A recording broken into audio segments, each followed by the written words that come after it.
जो लोग नहीं जानते, उनके लिए एक रहस्यमय जगह है जिसका जिक्र प्राचीन कहानियों में लंबे समय से होता आया है। कहा जाता है कि यह एक स्वर्ग है जो दुनिया के सबसे उत्तरी छोर पर स्थित है। उस जगह पर जहां अब केवल बर्फ और भीषण ठंड ही दिखाई देती है। इसका नाम है हाइपरबोरिया। और कुछ प्राचीन मान्यताओं के अनुसार यह जगह सिर्फ एक साधारण भूमि नहीं है। कुछ लोगों का कहना है कि यहाँ के पुराने निवासी शायद मानव इतिहास की सबसे पहली उन्नत सभ्यता से जुड़े हुए थे। लेकिन असल में हाइपरबोरिया क्या है? हाइपरबोरिया वासी कौन थे? और अगर वे सच में अस्तित्व में थे तो वे अचानक क्यों गायब हो गए? और यही हम जानेंगे। आगे बढ़ने से पहले कृपया इस वीडियो को लाइक करें। यह कंटेंट क्रिएटर्स के लिए बहुत मायने रखता है। बहुत बहुत धन्यवाद। क्या होगा अगर आज जो आर्कटिक हम जानते हैं वो हमेशा बर्फ से ढका नहीं था? क्या होगा अगर आज जो मोटी बर्फ की चादरें यहां फैली हैं उनके नीचे कभी कोई सभ्यता फली फूली थी? क्या आप विश्वास करेंगे, एक ऐसी सभ्यता जो इतनी उन्नत थी कि प्राचीन यूनानियों ने भी इसका वर्णन दुनिया के छोर पर स्थित स्वर्ग के रूप में किया था और इसे उन्होंने हाइपरबोरिया कहा। उनकी कहानियों के अनुसार यह अनंत प्रकाश की भूमि थी, एक ऐसी जगह जहां शायद ही कभी कड़ी सर्दी पड़ती थी, न युद्ध था न बीमारी, और वहां के लोग शांतिपूर्वक और लंबी उम्र तक जीते थे। आज के बहुत से लोगों के लिए यह बस एक कल्पना जैसी लगती है। ऐसा लगता है जैसे ये सिर्फ ग्रीकों द्वारा बनाई गई एक किंवदंती है, और बहुत लंबे समय तक ज्यादातर लोगों की यही सोच थी। ये बस एक बढ़ा चढ़ाकर बताई गई कहानी है जो प्राचीन लोगों ने देवताओं और रहस्यमय जगहों को लेकर बनाई थी। लेकिन इसमें एक समस्या है। जैसे जैसे आधुनिक विज्ञान ने प्राचीन पृथ्वी का अध्ययन गहराई से किया, कुछ बातें धीरे धीरे सामने आने लगीं। कुछ भूवैज्ञानिक अध्ययनों से पता चला है कि प्राचीन काल में आर्कटिक का मौसम आज की तुलना में और भी ज्यादा गर्म था। होलोसीन वार्म पीरियड्स के दौरान कुछ समय में उत्तरी ध्रुव पूरी तरह बर्फ से ढका नहीं था। कुछ जगहें हरी भरी थीं, जंगल थे, संभव है कुछ हिस्सों में इंसान भी रहते हों। अचानक हाइपरबोरिया की कहानी और दिलचस्प हो गई। क्या होगा अगर ये किंवदंती सिर्फ कल्पना नहीं है? अगर ये सच में कोई बहुत पुरानी, इतिहास में खोई असली दुनिया की याद हो तो क्या होगा? अगर मिस्र और सुमेर के पास अटलांटिस जैसी खोई हुई उन्नत सभ्यताओं की कहानियां हैं, तो क्या यह संभव है कि यूनानियों के पास भी इसकी अपनी कोई कहानी हो? और यहीं पर सब कुछ और भी अजीब हो जाता है, क्योंकि कुछ पुराने लेखों और हाइपरबोरिया पर किए गए अध्ययनों के अनुसार वहां की भूमि न सिर्फ सुंदर थी, वहां रहने वाले प्राणी भी अलग थे। वे लंबे, चमकदार दिखने वाले और आम इंसानों की तुलना में कहीं ज्यादा लंबा जीवन जीने वाले बताए जाते हैं। कुछ कहानियां कहती हैं कि उनके पास ऐसा ज्ञान और तकनीक थी जो प्राचीन दुनिया के लिए असंभव थी। कहा जाता है कि वे सिर्फ जीने के लिए संघर्ष नहीं करते थे, बल्कि वे आकाश, सितारों और ब्रह्मांड के नियमों के अनुसार जीवन जीते थे, जैसे कोई अत्यंत उन्नत सभ्यता जो प्रकृति से भी गहराई से जुड़ी थी। लेकिन अगर ये लोग सच में अस्तित्व में थे, तो आज उनके कोई निशान क्यों नहीं हैं?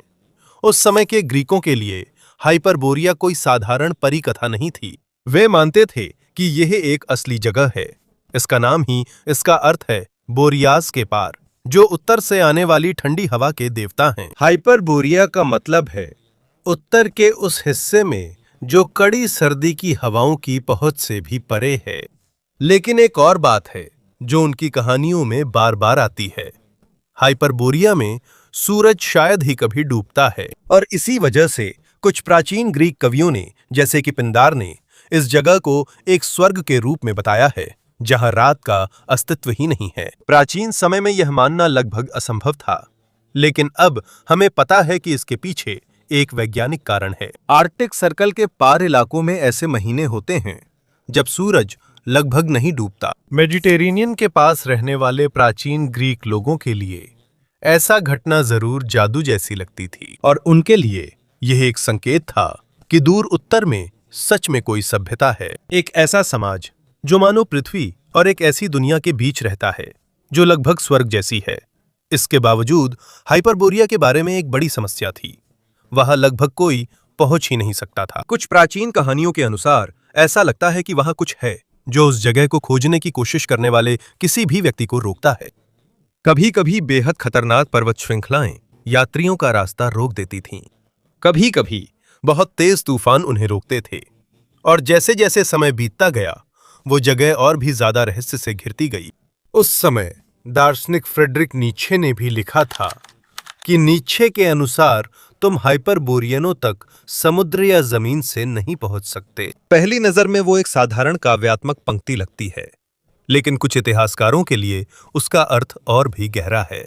जैसे जैसे उत्तर की यात्रा के पुराने रिकॉर्ड्स बढ़े, बार बार सामने आया कि कुछ लोगों ने हाइपरबोरिया पहुंचने की कोशिश की थी, मगर हमेशा कोई उन्हें वहां पहुंचने से पहले रोक देता था। और इससे भी ज्यादा चौंकाने वाली बात यह है कि कुछ गवाहियां ऐसी भी हैं जो कहती हैं कि कुछ लोग सच में वहां पहुंच गए थे। इस विषय पर लिखने वालों में सबसे प्रसिद्ध नाम डियोडोरस सिकुलस है।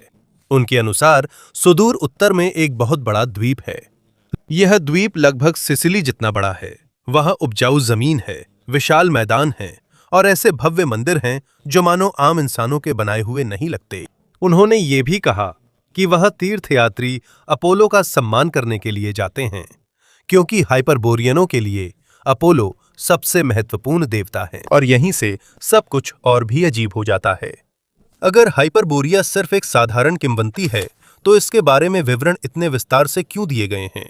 इसमें सटीक दिशा, द्वीप का आकार, मंदिर, अनुष्ठान और तीर्थ यात्रा जैसी बातें क्यों हैं? आमतौर पर जब कोई कहानी पूरी तरह से कल्पना होती है तो उसमें ज्यादातर सिर्फ प्रतीकात्मक बातें ही होती हैं। लेकिन हाइपरबोरिया के मामले में ऐसा लगता है कि यूनानियों ने किसी असली जगह का वर्णन किया है, जैसे उन्हें पता था कि दूर उत्तर में सच में कोई भूमि मौजूद है। असल सवाल तो ये है कि ये जगह छुपी हुई क्यों है। लेकिन हाइपरबोरिया की लोकप्रियता का कारण सिर्फ इसका स्थान ही नहीं है। असल में वहां रहने वाले लोग और भी रहस्यमय माने जाते हैं। प्राचीन लेखों के अनुसार हाइपरबोरियन लोग बहुत अलग थे। वे लंबे, उज्ज्वल और बुढ़ापे से अछूते दिखते थे। कहा जाता है वे प्रकृति से जुड़े जीवन जीते थे। वहां ना तो युद्ध था, ना कोई गंभीर बीमारी और ना ही कोई खास दुख। पिंडार के अनुसार हाइपरबोरियन लोगों का जीवन गीत, नृत्य और अर्पणों से भरा हुआ था। आधुनिक समय में यह विश्वास करना लगभग असंभव लगता है। कोई सभ्यता इतनी शांतिपूर्ण और खुशहाल कैसे हो सकती है? लेकिन कुछ शोधकर्ताओं और मिथक विशेषज्ञों के अनुसार इसमें कहीं गहरा प्रतीकवाद छुपा है। संभव है कि इस कहानी का मतलब सिर्फ उत्तर के खुशहाल लोग नहीं है। संभव है कि वे एक उच्चतर प्रकार के इंसान का प्रतिनिधित्व करते हैं, ऐसे लोग जिन तक अभी तक भ्रष्टाचार और दुनिया की बर्बादी नहीं पहुंची है। और अगर इसमें थोड़ी सी भी सच्चाई है तो इसका मतलब है कि हाइपरबोरिया सिर्फ एक किंवदंती नहीं है। यह भी संभव है कि यह मानव सभ्यता की भूली शुरुआत हो। यहीं से रहस्य और गहरा हो जाता है। आखिर ये हाइपरबोरिया के लोग वास्तव में कौन थे? क्यों लगभग सभी प्राचीन लेखक जिन्होंने इनके बारे में लिखा, उनकी बातें और विवरण एक जैसे हैं? हेरोडोटस, ग्रीस के प्राचीन इतिहासकारों में से एक, ने भी इनके बारे में लिखा था। उनके अनुसार हाइपरबोरिया के लोग एक तेजस्वी जाति थे जो उत्तर की हवा से भी परे उस जगह पर रहती थी जहां सूरज लगभग कभी अस्त नहीं होता। वहीं पिंडार के अनुसार वे साधारण मनुष्य नहीं थे। उन्हें आसानी से बीमारियां नहीं होती थीं और वे जल्दी बूढ़े भी नहीं होते थे और उनकी उम्र सैकड़ों साल तक होती थी। उनका पूरा जीवन संगीत, दावतों और आध्यात्मिक अनुष्ठानों के इर्द गिर्द घूमता था, जैसे कोई ऐसी सभ्यता जो डर में नहीं बल्कि संतुलन में जीती थी। यहां तक कि उनका रूप भी अलग था। वे लंबे, गोरे और उनके शरीर में एक अलग ही ऊर्जा थी। कुछ कहानियां तो यहां तक कहती हैं कि वे लगभग 1000 साल तक जीवित रहते थे। और यहीं पर एक परेशान करने वाला सवाल उठता है, क्या हो अगर हाइपरबोरिया के लोगों के पास लंबी उम्र का कोई ऐसा रहस्य था जिसे आज की आधुनिक विज्ञान फिर से खोजने की कोशिश कर रही है? लेकिन उनकी रहस्यमयता यहीं खत्म नहीं होती, क्योंकि ग्रीक मिथक के अनुसार हाइपरबोरिया के लोगों से सिर्फ इंसान ही नहीं बल्कि खुद देवता भी प्रभावित थे। इससे जुड़ी सबसे अहम कहानियों में एक अपोलो से जुड़ी है, जो प्रकाश, संगीत और भविष्यवाणी के देवता हैं। किंवदंती के अनुसार अपोलो हर 19 साल में हाइपरबोरिया जाता था। कहा जाता है कि जब भी वो वहां पहुंचता, अपोलो फिर से जवान और ताकतवर हो जाता था। वहां भोज और अनुष्ठान होते थे और वह अपने चुने हुए लोगों के साथ समय बिताता था। लेकिन सबसे अलग बात यह थी कि हाइपरबोरियाई डर के कारण पूजा नहीं करते थे। वे आम लोगों की तरह नहीं थे जो देवताओं के सामने घुटने टेकते हैं, बल्कि वे दिव्य प्राणियों को अपने बराबर मानते थे। लगता है उनकी सभ्यता का प्राचीन दुनिया के देवताओं से खास संबंध था। कुछ कहानियां यह भी बताती हैं कि हाइपरबोरियाई पवित्र भेंटें डेल्फी भेजते थे और किंवदंती के अनुसार इन्हें या तो हंस ले जाते थे या फिर चुनी हुई युवतियां जो पवित्र उपहारों की वाहक होती थीं। फिर भी समय के साथ हाइपरबोरिया और ग्रीस के धर्म के मुख्य केंद्र के बीच धीरे धीरे संबंध बन गया। ऐसा लगता है कि आर्कटिक की दूरस्थ भूमि प्राचीन ग्रीक दुनिया के आध्यात्मिक हृदय से जुड़ी थी। यही एक चौंकाने वाला सवाल उठता है, अगर अपोलो ग्रीस के प्रमुख देवता थे तो वो ग्रीकों के साथ रहने के बजाय उत्तर की रहस्यमय भूमि में लौटना क्यों पसंद करते थे? क्यों लगता है उसका हाइपरबोरियनों से खास संबंध था? क्या ये सभ्यता हमारी सोच से ज्यादा महत्वपूर्ण हो सकती है? और जैसे जैसे इतिहासकार अलग अलग संस्कृतियों की पुरानी कथाओं का अधिक अध्ययन करते हैं, एक अजीब पैटर्न बार बार सामने आता है, क्योंकि हाइपरबोरिया की कहानी सिर्फ ग्रीस में ही नहीं मिलती। यूरोप और एशिया की विभिन्न प्राचीन सभ्यताओं में एक शक्तिशाली भूमि की मिलती जुलती कहानियां हैं जो दूर उत्तर में स्थित है। भारत के वैदिक ग्रंथों में उत्तर कुरु नामक एक स्थान का उल्लेख है।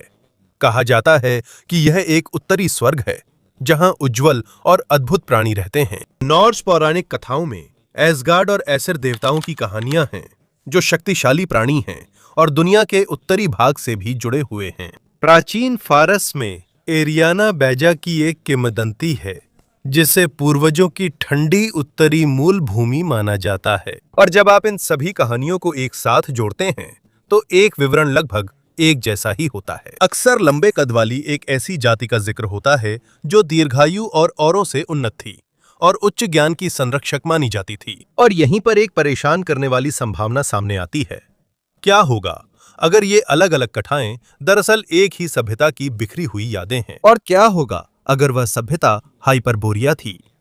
जैसे जैसे इस विषय पर चर्चा गहराती है, अपोलो की भूमिका इस पूरी कहानी में और भी अजीब होती जाती है। उस समय के सभी ग्रीक बच्चे जानते थे कि अपोलो कौन है। प्रकाश, संगीत और भविष्यवाणी के देवता पूरे साल डेल्फी में नहीं रहते थे। हर सर्दी में कहा जाता है कि वह उत्तर हाइपरबोरिया जाता है और वहीं फिर से शक्तिशाली बनता है। इस पर विचार करें। कहा जाता है कि ग्रीस के प्रकाश के देवता भी अपनी शक्ति उत्तर की हवा के पार छुपी सभ्यता से पाते हैं। ये ग्रीकों के लिए साधारण परिकथा नहीं थी, बल्कि उनके धार्मिक अनुष्ठानों और विश्वासों का हिस्सा थी। और इसी वजह से कुछ इतिहासकारों का मानना है कि ग्रीक वास्तव में जानते थे कि दूर उत्तर में कोई शक्तिशाली संप्रदाय या उन्नत समाज है। लेकिन बात यहीं खत्म नहीं होती। डायोडोरस सिकुलस के अनुसार वहां अपोलो का एक बहुत बड़ा मंदिर था। यह मंदिर ग्रीस के किसी भी मंदिर से बड़ा था। उन्होंने इसे अपनी किताब बिब्लियोथेका हिस्टोरिका में लिखा है। और सबसे अनोखी बात यह है कि उनके वर्णन के अनुसार मंदिर का डिजाइन गोल था। यह आकाश की गति से संरेखित था। यहीं से सब और रहस्यमय हो जाता है। बाद में दुनिया के कई हिस्सों में ऐसी संरचनाएं मिलीं जिनके डिजाइन सिद्धांत मिलते जुलते थे, जैसे इंग्लैंड का स्टोनहेंज और यहां तक कि मिस्र के कुछ सौर मंदिर भी। ये सभी सूर्य, तारों और आकाशीय गतियों से जुड़े हुए प्रतीत होते हैं। लेकिन ऐसा कैसे हुआ? कैसे हजारों किलोमीटर दूर दूर बसी सभ्यताओं के पास एक जैसी जानकारी थी? कुछ शोधकर्ताओं का मानना है कि यह ज्ञान शायद एक ही स्रोत से आया है और कुछ के अनुसार वह स्रोत शायद हाइपरबोरिया था। प्राचीन समय में यूनानियों को भविष्य से बहुत डर लगता था, इसलिए वे अक्सर ऑरिकल से सलाह लेते थे। वे मानते थे कि ऑरिकल्स के पास भविष्य देखने की शक्ति है, लेकिन कुछ पुराने किस्सों के अनुसार वो शक्ति हाइपरबोरियन ज्ञान से जुड़ी हुई थी। हेरोडोटस ने भी लिखा है कि प्रसिद्ध डोडोना का ओरेकल शायद सीधे हाइपरबोरियनों के प्रभाव से आया था। और यहीं से रहस्य और भी गहरा हो जाता है, क्योंकि डेल्फिक ओरेकल, जिसने उस समय ग्रीस के युद्धों, राजनीति और विस्तार को प्रभावित किया था, कहा जाता है कि वो अपोलो की उत्तर की यात्रा से सीधे जुड़ा हुआ था। जब भी अपोलो हर सर्दी में हाइपरबोरिया की ओर जाता है तो डेल्फी की पवित्र ज्वाला भी कमजोर पड़ जाती है, और जब वह वसंत में लौटता है तो भविष्यवाणी की शक्ति भी लौट आती है, जैसे कि यह चक्र कुछ संकेत दे रहा हो कि यूनानियों की भविष्य देखने की क्षमता खुद हाइपरबोरियनों से जुड़ी हुई है, और अगर वो संबंध टूट जाता है तो देवता भी चुप हो जाएंगे। तो अब सवाल ये है कि क्या हाइपरबोरियन सिर्फ साधारण पौराणिक उत्तरी लोग थे? क्या ये वास्तव में शास्त्रीय ग्रीस के प्रमुख विश्वासों का छिपा स्रोत थे? लेकिन हाइपरबोरिया से सिर्फ धर्म और पौराणिक कथाएं ही नहीं जुड़ी हैं। कुछ प्राचीन कथाओं और आधुनिक सिद्धांतों के अनुसार उनके पास ऐसी तकनीक थी जिस पर विश्वास करना मुश्किल है। कुछ ग्रंथों में हाइपरबोरिया को केवल बर्फीली जगह नहीं कहा गया, इसे एक उज्जवल और उन्नत राज्य कहा गया जो ऊर्जा के लिए क्रिस्टल्स इस्तेमाल करता था। कुछ कहानियां विशाल क्वार्ट्ज टावरों की हैं जो हार्मोनिक फ्रीक्वेंसी छोड़ते थे, और कुछ सिद्धांतों के अनुसार हाइपरबोरिया के लोग पृथ्वी की प्राकृतिक ऊर्जा क्षेत्रों का उपयोग करते थे। वे क्रिस्टल संरचनाएं सिर्फ सजावट नहीं थीं। कुछ लोग मानते हैं कि वे लोग पाइजो इलेक्ट्रिक तकनीक की अवधारणा को समझते थे। इसका मतलब है क्रिस्टल्स पर दबाव डालकर ऊर्जा पैदा करना। यह साइंस फिक्शन जैसा लगता है, लेकिन आज भी पाइजो इलेक्ट्रिक इफेक्ट आधुनिक तकनीक में इस्तेमाल होता है। इसलिए कुछ लोगों के लिए मुमकिन है कि इस प्राचीन ज्ञान का कुछ हिस्सा सच में कभी अस्तित्व में था। सोचिए जरा, ऐसे शहर जहां रोशनी के लिए आग की बजाय वाइब्रेशन और एनर्जी रेजोनेंस का उपयोग होता था। कुछ कहानियां बताती हैं कि वे लोग हीलिंग के लिए ध्वनि और क्रिस्टल हार्मोनिक्स का इस्तेमाल कर शरीर को म्यूजिकल इंस्ट्रूमेंट की तरह ट्यून करते थे, और किंवदंतियों के अनुसार उनके इलाज के तरीकों का लगभग कोई साइड इफेक्ट नहीं था। लेकिन आज तक इस बात का कोई ठोस सबूत नहीं मिला है कि ऐसी तकनीक वास्तव में अस्तित्व में थी। और यहीं पर इतिहास, विज्ञान और मिथक के बीच की बातचीत और भी जटिल हो जाती है, क्योंकि आधुनिक समय में भी आर्कटिक अभी भी रहस्यमय है। कुछ सैटेलाइट रीडिंग्स हैं जो इसके कुछ हिस्सों में अजीब चुंबकीय अनियमितताओं को दिखाती हैं। कुछ जगहें ऐसी हैं जहां कंपास असामान्य रूप से घूमता है, और कुछ हिस्से ऐसे भी हैं जहां सामान्य से कहीं ज्यादा मजबूत इलेक्ट्रोमैग्नेटिक गतिविधि पाई जाती है। मुख्य धारा के वैज्ञानिकों के अनुसार यह शिफ्टिंग पोल्स और भूवैज्ञानिक गतिविधियों का असर हो सकता है, लेकिन कुछ स्वतंत्र शोधकर्ताओं के अनुसार एक और संभावना भी है। क्या होगा अगर प्राचीन हाइपरबोरियन तकनीक के कुछ निशान अब भी बहुत मोटी बर्फ के नीचे दबे हुए हैं? और जैसे जैसे हाइपरबोरिया के बारे में सिद्धांत गहरे होते जाते हैं, इसके बारे में कहानियां और भी असंभव लगने लगती हैं। यह उत्तर की मशीनों की कुछ पुरानी किंवदंतियां भी हैं। कहा जाता है कि ये प्राचीन प्रणालियां जलवायु को नियंत्रित और पृथ्वी के चुंबकीय क्षेत्र को संतुलित कर सकती थीं। आज इन्हें एनोमलीज कहा जाता है। ये अजीब घटनाएं हैं जिन्हें विज्ञान तुरंत नहीं समझ पाता। क्या ये असल में तकनीक के आखिरी निशान हैं? जैसे किसी सभ्यता की एक शांत गूंज जो बहुत पहले गायब हो चुकी है। कुछ खोजकर्ता और शोधकर्ता आर्कटिक में अजीब ऑरोरा देखकर हैरान रह गए, जबकि वहां ऐसी कोई सौर गतिविधि नहीं थी जो इसे पैदा कर सके। ऐसा लगता है जैसे बर्फ के नीचे से कुछ जवाब दे रहा हो, और यहीं से रहस्य और भी गहरा हो जाता है। अगर हाइपरबोरिया सच में पृथ्वी के मैग्नेटिक ग्रिड से जुड़ा है, तो आर्कटिक में मिलने वाली अजीब रीडिंग्स साधारण घटना नहीं हो सकती। क्या होगा अगर ये किसी प्राचीन ऊर्जा नेटवर्क का हिस्सा हो जो बहुत समय से बर्फ के नीचे दबा हुआ है? अगर ये सच है तो बर्फ से ढका उत्तर शायद मरा हुआ ना हो सकता है कोई प्रणाली नीचे सोई हो जो खोजे जाने का इंतजार कर रही हो। लेकिन हाइपरबोरिया और भी अजीब तब लगने लगी जब कुछ शोधकर्ताओं ने इसकी समानता एक और खोई हुई सभ्यता अटलांटिस से देखी। कहा जाता है दोनों के पास उन्नत शहर थे जो ऊर्जा नेटवर्क के साथ संरेखित थे। दोनों का संबंध क्रिस्टलों और चुंबकीय ऊर्जा से भी था। अटलांटिस के बारे में प्लेटो की लिखाइयों में पृथ्वी से निकलने वाली आग का जिक्र किया। यह एक प्रकार की ऊर्जा थी जो क्रिस्टलीय संरचनाओं के माध्यम से प्रवाहित होती थी। और कुछ पुराने किस्सों के अनुसार जो हाइपरबोरिया के बारे में है, वहां भी वही ऊर्जा इस्तेमाल होती थी, लेकिन वह और भी ज्यादा उन्नत थी। कुछ लोग मानते हैं कि अटलांटिस और हाइपरबोरिया शायद अलग सभ्यताएं नहीं थीं, बल्कि एक ही वैश्विक ब्रह्मांड का हिस्सा थीं।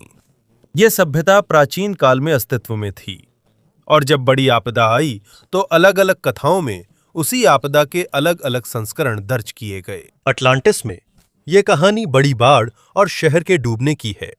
वहीं हाइपरबोरिया में यह कहानी ध्रुवों के जबरदस्त बदलाव और उत्तर के जम जाने की है। संभव है दोनों ही एक उन्नत दुनिया के पतन की ओर इशारा कर रहे हों। अगर ऐसा है तो आर्कटिक बर्फ के नीचे मौजूद क्रिस्टल ग्रिड्स और रहस्यमय तकनीकें एक बहुत बड़ी खोई हुई इतिहास का हिस्सा हैं। एक ऐसा इतिहास जहां इंसान खुद ग्रह से जुड़कर जीवन जीता था।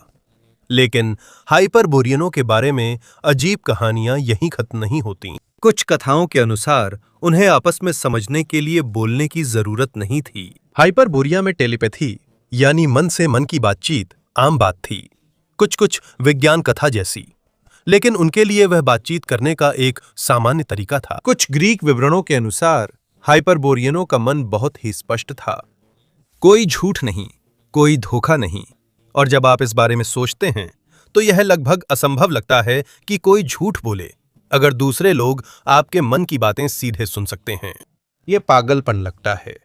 लेकिन हैरानी की बात यह है कि हाल के अध्ययन ब्रेन वेव सिंक्रोनाइजेशन और क्वांटम एंटेंगलमेंट पर हैं, जो इंसानी दिमाग के अनोखे कनेक्शन की संभावना दिखाते हैं। कुछ प्रयोग दिखाते हैं कि कनेक्शन संभव है और इंसान दूर रहकर भी दूसरे की भावनाएं महसूस कर सकता है।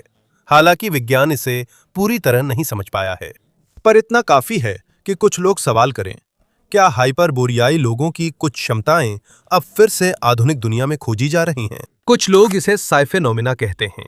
ये क्षमताएं चेतना से जुड़ी मानी जाती हैं।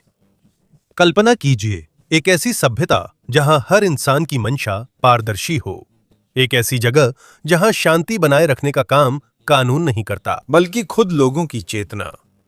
क्या हो अगर उनकी शांति और एकता सिर्फ सांस्कृतिक चुनाव नहीं बल्कि उनके मानसिक जुड़ाव का स्वाभाविक परिणाम हो? जैसे जैसे समय बीतता है कहानियां और भी अवास्तविक हो जाती हैं।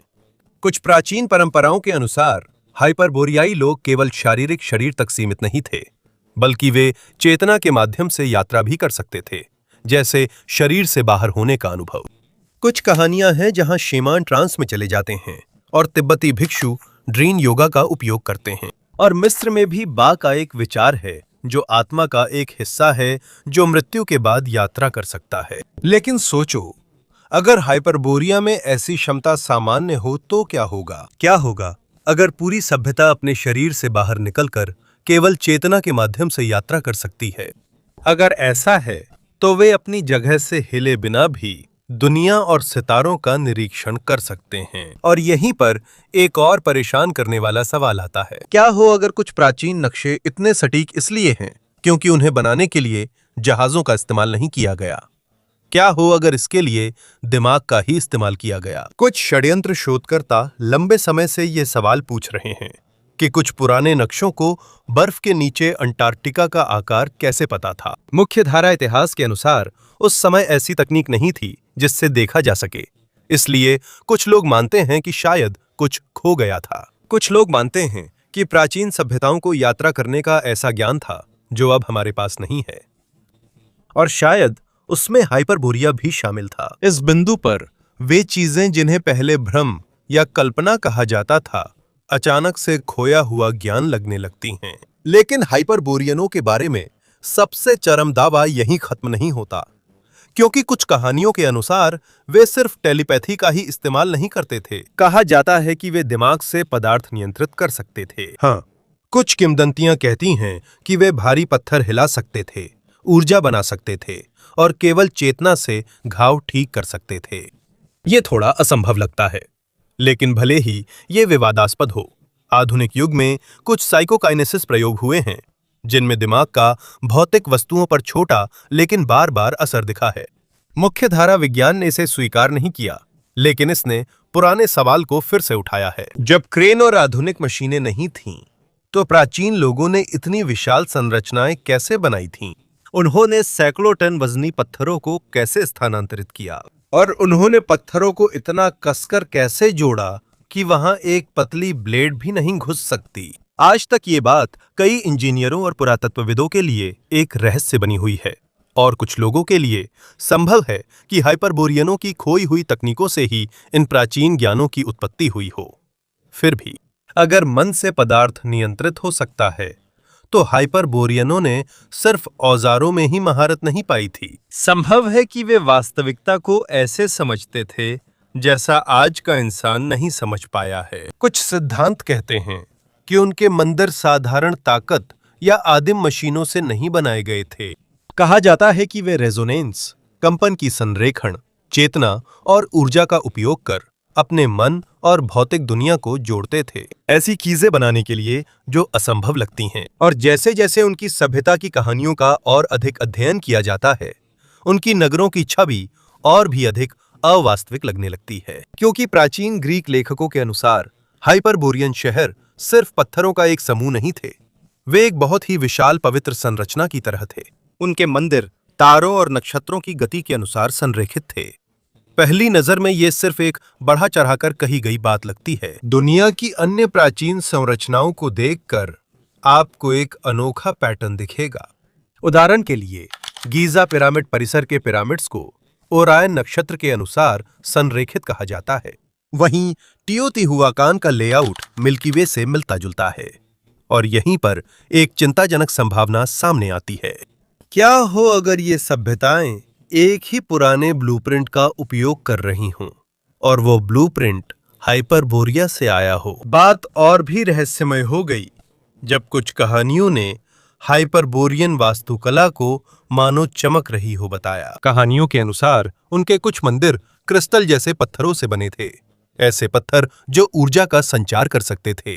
कल्पना कीजिए, एक शहर जो विशाल ट्यूनिंग फोक की तरह पृथ्वी के चुंबकीय क्षेत्र से तालमेल में है। और यहां तक कि आधुनिक समय में भी कुछ प्राचीन संरचनाएं अब भी रहस्य बनी हुई हैं, जैसे बालबेक के विशाल नींव के पत्थर, माचू पिचू की भूकंपरोधी दीवारें और यहां तक कि गोबेकली तेपे के संरेखित स्तंभ, जिनकी उम्र 12,000 साल से भी अधिक मानी जाती है। ये स्थान दुनिया भर में एक दूसरे से बहुत दूर हैं, लेकिन इनकी ज्योमेट्री और डिजाइन सिद्धांतों में समानता है। और कुछ शोधकर्ताओं के लिए यह सिर्फ एक साधारण संयोग नहीं है।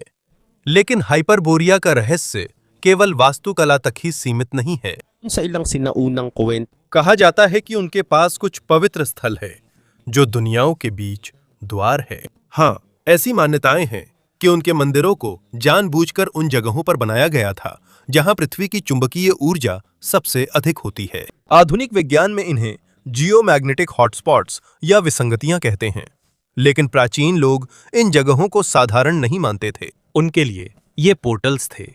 और हैरानी की बात है कि यही पैटर्न अलग अलग सभ्यताओं में भी देखा जा सकता है। डेल्फी का ओरेकल भी जमीन में एक बड़ी दरार के ऊपर बनाया गया था। मेसो अमेरिका में भी कुछ पिरामिड्स ऐसे मैग्नेटिक नोड्स पर स्थित हैं। और तिब्बत के कुछ मठ भी ले लाइनों के संगम बिंदुओं पर बनाए गए थे। तो अब कुछ शोधकर्ता ये सवाल उठा रहे हैं, क्या होगा अगर इन जगहों की समानता किसी एक ही खोई हुई जानकारी का संकेत है? अगर वो ज्ञान हाइपरबोरिया से आया था तो क्या होगा? लेकिन हाइपरबोरिया का रहस्य सिर्फ वास्तुकला और तकनीक तक सीमित नहीं है। उनकी आध्यात्मिकता की बात आते ही चर्चा और भी अजीब हो जाती है। यूनानी इतिहासकारों के अनुसार हाइपरबोरिया एक ऐसी भूमि थी जहां लगभग अंतहीन प्रकाश था, एक ऐसी जगह जहां दिन कभी खत्म ही नहीं होता था। पहली नजर में यह असंभव लगता है, लेकिन अब हम जानते हैं कि दुनिया के सबसे उत्तरी छोर पर ऐसे समय होते हैं जब सूरज लगभग नहीं डूबता। प्राचीन यात्रियों के लिए यह जगह निश्चित रूप से एक पवित्र स्थान जैसी लगती थी। लेकिन कहानियों के अनुसार हाइपरबोरिया के लोग सिर्फ आधी रात के सूरज के नीचे नहीं रहते थे, वे इसकी पूजा भी करते थे। कहा जाता है कि वहां ऐसे त्योहार होते थे जो कई महीनों तक आकाश की गति और खगोलीय चक्रों के अनुसार चलते थे। कुछ विद्वानों का तो यहां तक मानना है कि उनका पूरा कैलेंडर सिस्टम सौर लय पर आधारित था। उनके लिए समय का निर्धारण घड़ी नहीं बल्कि ब्रह्मांड करता था। सोचिए, एक ऐसी सभ्यता जो पूरी तरह ब्रह्मांड से जुड़ी थी, ना कि काम या शेड्यूल से, बल्कि तारों, सूरज और ब्रह्मांड की गति से। और शायद यही वजह थी कि उस समय उन्हें देवताओं के ज्यादा करीब माना जाता था। कुछ लोग यह भी मानते हैं कि वे सिर्फ सूर्य की पूजा नहीं करते थे, बल्कि ऐसा लगता है कि वे उसकी ऊर्जा से सीधे जुड़े हुए थे। और यहीं पर एक और हैरान कर देने वाला सवाल आता है, क्या हो अगर उनकी रोशनी से जुड़ाव ही उनकी लंबी उम्र का कारण था? प्राचीन ग्रंथों के अनुसार हाइपरबोरिया में न के बराबर बीमारी, बुढ़ापा या युद्ध था। उन्हें एक शांतिपूर्ण समाज कहा गया है जो हिंसा से बचा रहा, जबकि अन्य सभ्यताएं नष्ट हो गईं। लेकिन यह कैसे संभव है? कुछ सिद्धांत हैं जो कहते हैं कि शायद उनकी तकनीक इतनी उन्नत थी कि उन्हें संसाधनों की कोई कमी नहीं थी, और जब कोई गंभीर गरीबी या कमी नहीं होती तो झगड़े और युद्ध के लिए कम कारण होते हैं। कुछ लोग मानते हैं कि उनकी आध्यात्मिक शिक्षा ही वजह थी कि वे अपने अहंकार और तीव्र प्रतिस्पर्धा को नियंत्रित कर पाते थे। कुछ ग्रीक विवरणों में कहा गया है कि हाइपरबोरियंस केवल युद्ध से नहीं बचते थे। कहा जाता है कि वे ऐसा सामंजस्य फैलाते थे जिसका असर आसपास भी होता था। इसी वजह से कुछ लोग पूछते हैं कि उस शांति का असली स्रोत आखिर क्या था, और शायद यही वजह है कि अपोलो, जो कि चिकित्सा और भविष्यवाणी के देवता हैं, हर सर्दी में उनके साथ रहना पसंद करते हैं। आज के समय में बिना युद्ध वाले समाज की कल्पना करना मुश्किल है, लेकिन क्या यह केवल असंभव सा लगता है क्योंकि इंसान बहुत पहले भूल चुका है कि कभी ये मुमकिन था। लेकिन हाइपरबोरियनों के बारे में जितनी भी कहानियां हैं, उनमें सबसे चौंकाने वाली बात यह है कि उनकी उम्र बहुत लंबी बताई जाती है। कुछ विवरणों के अनुसार वे सैकड़ों साल तक जीते थे और लगभग बूढ़े नहीं होते थे। क्या ये सिर्फ उनके पर्यावरण का असर हो सकता है, जैसे साफ हवा, प्राकृतिक अवसर? और अगर इसमें कुछ और गहराई है तो कुछ प्राचीन रहस्यवादी मानते हैं कि चेतना खुद शरीर की उम्र बढ़ने पर असर डालती है। कुछ सिद्धांतों के अनुसार हाइपरबोरियनों ने अपने दिमाग व आध्यात्मिक अनुशासन से जैविक क्षय धीमा करना सीख लिया हो सकता है। कुछ ग्रंथों में उन्हें उम्र और बीमारी से मुक्त बताया गया है और कहा जाता है कि वे तभी मरते हैं जब खुद दुनिया छोड़ने का निर्णय लेते हैं। वे मृत्यु को कभी त्रासदी के रूप में नहीं देखते, इसके बजाय वे इसे एक जागरूक संक्रमण मानते हैं जो अस्तित्व के एक उच्चतर आयाम की ओर ले जाता है। इसलिए वे मृत्यु को डर की बजाय स्वीकार्यता और यात्रा मानते हैं। अब जरा सोचिए, क्या हो अगर बुढ़ापा, जिसे हम आज सामान्य मानते हैं, असल में प्राकृतिक ही ना हो? क्या ये सिर्फ उस ज्ञान का लक्षण है जो मानवता बहुत पहले खो चुकी है? समय के साथ यूनानियों के लिए यह और भी स्पष्ट होता गया कि उनके लिए हाइपरबोरिया सिर्फ एक साधारण मिथक नहीं था। वे मानते थे कि इसका ग्रीस की संस्कृति और विश्वासों पर सीधा प्रभाव है। कहा जाता है कि हर साल हाइपरबोरिया से डेल्फी, जो प्राचीन ग्रीस का आध्यात्मिक केंद्र था, में पवित्र भेंटें भेजी जाती थीं। और जैसा कि हमने पहले बताया, अपोलो खुद हर सर्दी में हाइपरबोरिया लौटता था। इसलिए उस समय के ग्रीकों के लिए अपने धर्म को उत्तर की रहस्यमयी भूमि से अलग करना असंभव था। जैसे जैसे हाइपरबोरिया की कहानी और प्रभावशाली होती गई, उसका अंत और भी दुखद होता गया। सोचिए, एक बेहद खूबसूरत सभ्यता, एक स्वर्ग जो रोशनी, शांति और उन्नत ज्ञान से भरा हुआ था, फिर एक दिन अचानक इसे बर्फ ने निगल लिया। किंवदंतियों के अनुसार हाइपरबोरिया शाश्वत वसंत की भूमि थी, लेकिन कुछ भूवैज्ञानिक प्रमाणों के अनुसार उस समय पृथ्वी के ध्रुवों में जबरदस्त बदलाव आया था, और ऐसे ध्रुवीय बदलाव पूरे ग्रह की जलवायु को बदल सकते हैं। कुछ वैज्ञानिक आज यह स्वीकार करते हैं कि अतीत में पृथ्वी के चुंबकीय ध्रुव कई बार बदल चुके हैं, और जब भी ऐसा होता है तो मौसम पर और इंसानों के रहने लायक जगहों की क्षमता पर गहरा असर पड़ता है। इसलिए कुछ लोग सवाल करते हैं, क्या होगा अगर हाइपरबोरिया का पतन कोई धीमा लोप नहीं था? क्या होगा अगर वह एक बहुत तेज आपदा थी, एक तरह की अचानक जम जाने की घटना जो पूरे क्षेत्र को बहुत ही कम समय में जमा सकती है? और कुछ शोधकर्ता इसके उदाहरण के तौर पर साइबेरिया के मैमथ्स को बताते हैं, क्योंकि कुछ मैमथ्स ऐसे मिले हैं जिनके पेट में अभी तक ना पचा हुआ खाना था। ऐसा लगता है जैसे वे अचानक मर गए, इससे पहले कि वे कोई प्रतिक्रिया कर पाते। अब कुछ लोग पूछ रहे हैं, क्या ऐसा ही हाइपरबोरिया के लोगों के साथ भी हुआ? क्या होगा अगर वे धीरे धीरे नहीं गिरे, बल्कि सचमुच कुछ ही दिनों में गायब हो गए? आज तक कोई सटीक जवाब नहीं मिला कि उनके गायब होने का असली कारण क्या था। कुछ इतिहासकारों और शोधकर्ताओं का मानना है कि सिर्फ साधारण जमाव ही नहीं हुआ था, संभव है कि कोई और बड़ा हादसा हुआ हो।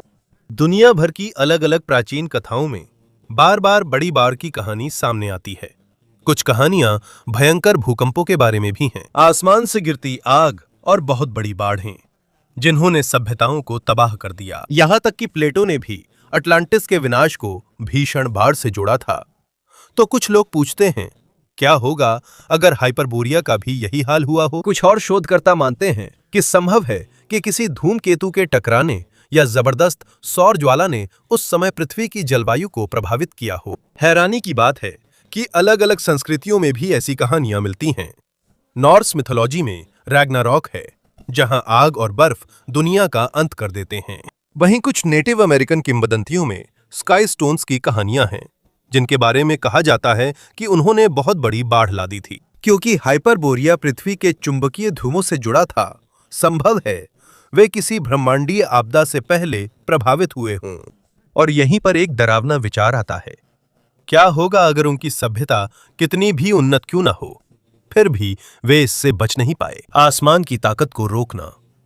ऐसा लगता है कि कहानी यह दिखाती है कि चाहे कोई सभ्यता कितनी भी उन्नत क्यों ना हो, ब्रह्मांड की चाल के सामने उसकी भी सीमाएं होती हैं। लेकिन यहां इस किंवदंती का सबसे अनोखा हिस्सा है। कहा जाता है कि हाइपरबोरियाई पूरी तरह से गायब नहीं हुए। कुछ कहानियों के अनुसार वे दक्षिण की ओर चले गए। ग्रीस से लेकर भारत तक की कथाओं में उत्तर से आए उज्जवल शिक्षकों का जिक्र है, जो कृषि, खगोलशास्त्र और आध्यात्मिक ज्ञान लेकर आए थे। और जब पुरातत्वविदों ने यूरेशिया की कुछ प्राचीन सभ्यताओं को देखा, तो उन्होंने कुछ अजीब देखा। ऐसा लगता है जैसे उन्नत ज्ञान अचानक अलग-अलग जगहों पर प्रकट हो गया, बहुत तेजी से, लगभग एक ही समय पर। कुछ लोगों को लगता है कि ये सिर्फ संयोग नहीं था, इसलिए आज तक वो सवाल जिंदा है। क्या सच में हाइपरबोरिया पूरी तरह से खत्म हो गया था, या इसके बचे हुए लोग बस इधर-उधर फैल गए और इतिहास में आने वाले अगले साम्राज्यों के पीछे छुप गए? इसलिए उनकी जानकारी का एक हिस्सा आज भी हमारे बीच जिंदा है, बिना हमारे जाने। अगर आपको यह वीडियो पसंद आया हो तो लाइक और सब्सक्राइब करना ना भूलें, ताकि आप और भी रहस्य, खोई हुई सभ्यताएं और प्राचीन दुनिया के रहस्य जान सकें। और जैसा कि हम हमेशा कहते हैं, अपना मन खुला रखें। अब यह आप पर है कि आप तय करें कि ये सच है या नहीं।